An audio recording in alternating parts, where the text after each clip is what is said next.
What's up, Dream Team? Another day of 100 push-ups. Let's get it. My lower back is killing me today. Also, I have this thing and I'm bleeding out pretty good out of my ear. It's kind of crazy, so anyways, let's get it. 100 push-ups. I love that framework, and I always think about. I heard Ed Milet. I always use imagine. I always thought of imagine meeting the person you could have been at the end of your life. Yeah. Ed Milet, I think he said one time, he said, imagine if God played you a video of the man or the woman you could have been, if you would have been bold. And if you were at that moment of someone, God has an iPhone, pulls it out and says, hey, Alex, if you weren't so afraid, if you didn't go against what your parents said, if you wouldn't have been a doctor, your life would have been okay, but this is who you would have been. You're like, oh my God, what would you wish? Yeah. Let me go back and do it again. Yeah. Wish granted, right? Yeah. If we can put ourselves in that moment, Yeah. we can give ourselves that wish and say, no, this is not one of those things I want to regret at the end. Yeah. Right? All right, I'm gonna switch completely here. Love this conversation. Sales, influence, impact, persuasion, whatever you want to call it. That's 20. So many businesses, no matter if you're 2 employees, 200, 2,000, 5,000 a year. Yeah, I had a motorcycle accident a couple years ago. And yeah, my back is really killing me. So it's either my back or my ear bleeding out that's going to kill me. One of the two.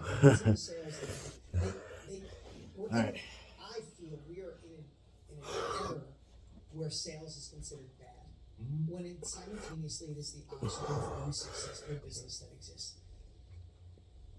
I have fallen in love with selling because of impact and have converted it to service. In your life, your evolution of sales, what has been the biggest lift? How have you fallen in love with sales? You're amazing at what you do. You provide an incredible product in everything you do. What drives you and what could drive others to fall in love with sales through your lens?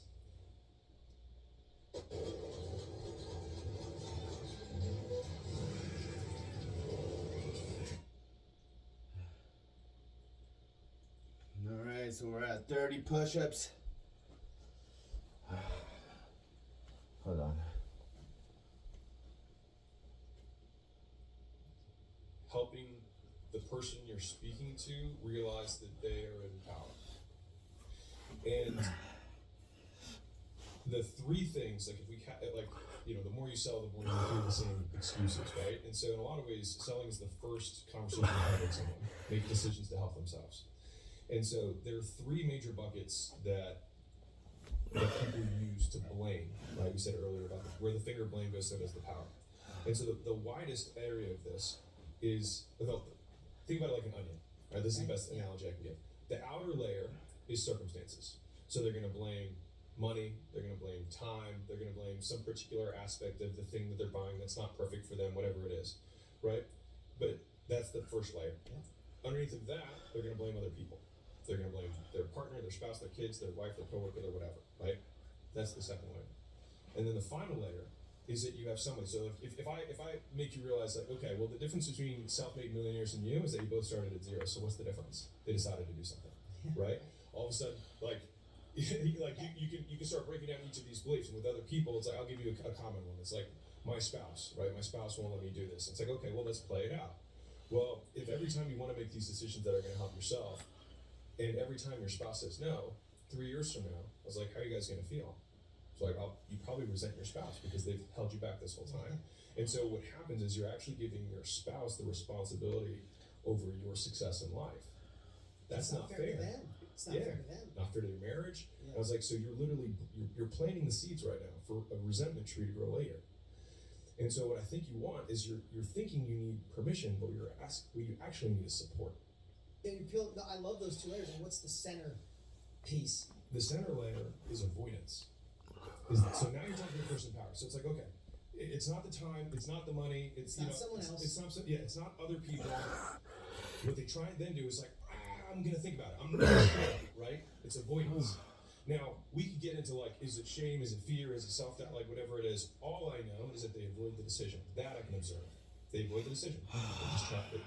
And so, at this point, we then at least if I'm trying to sell something to someone or trying to help someone make a decision, I help them make the decision, which is, well, what would it take in order for you to feel good about this? And at what point is it unreasonable for you to not believe this? Anyways. And so this is the stuff like, for example, if I had, it's because I sold a zillion gym memberships back in my day. If someone's like, well, I'm just not, I need to think about it. I'm like, what are the main things that you use to make the decision? And the reality is that you think you need that, right? You think you need time, but what you really want is information. And so we conflate time for information. So if I have more time, I must get more information. I was like, but I'm your only source of information. I was like, so what's your main concern? And let me give you that information. Right. And sometimes you just ask like, and like there's a lot of different ways of asking the same thing. But just saying like, what's the thing you don't want to have happen if you do this?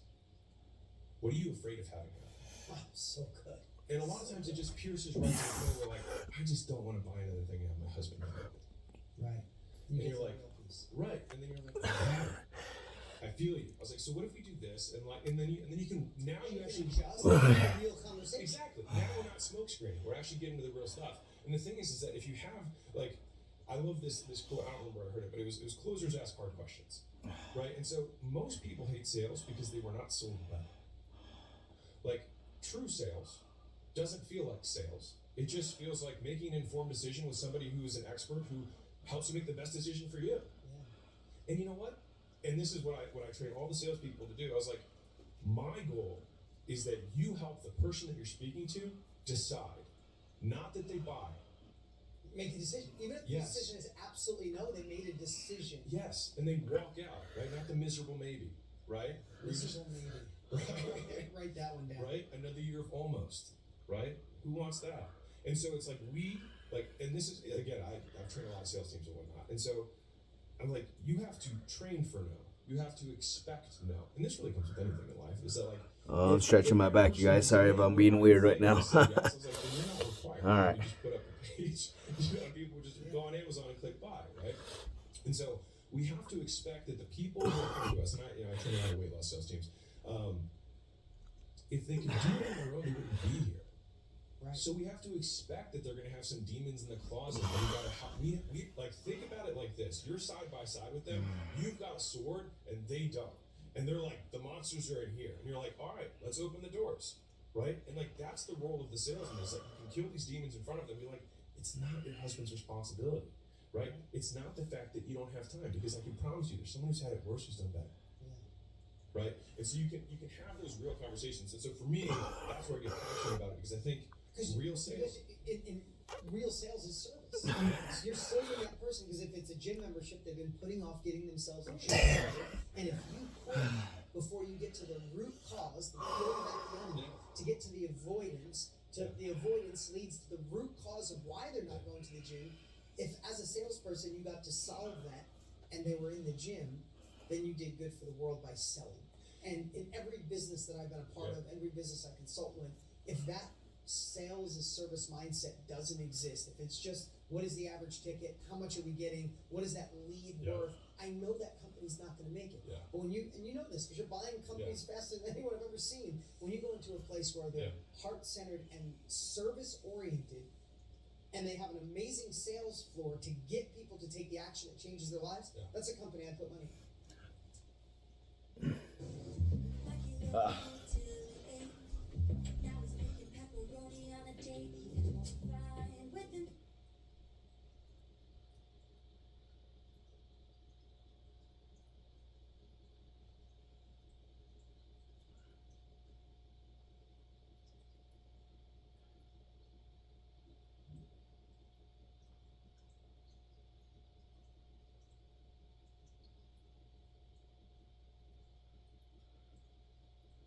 We're at 80. So I'm going to give you guys like the secret, like the real, like the key ingredient to making this work. And it's not like some words. It's not. Because the thing is that humans are exceptionally good at smelling out when someone's lying.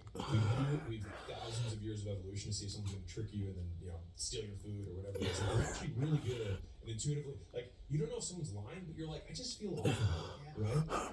And so there's one thing that I know. Well, there's two things that can fix it. One is years and years of training, trying to fix your tonality, pausing at the right time, speaking fast if I really want to get someone really excited, or slowing down so that you really pay attention All right. to what I'm saying. That's 100 push-ups. Look at that. I don't know if you guys, if you don't like blood and things like that, just hit like, subscribe. But if you don't mind it, Here's my example for you. Have you ever bought something? it's nasty, huh? This is amazing. I do it for you. Go to your aunt, you're like, I do it for me. I do it for we, the people. Let's go.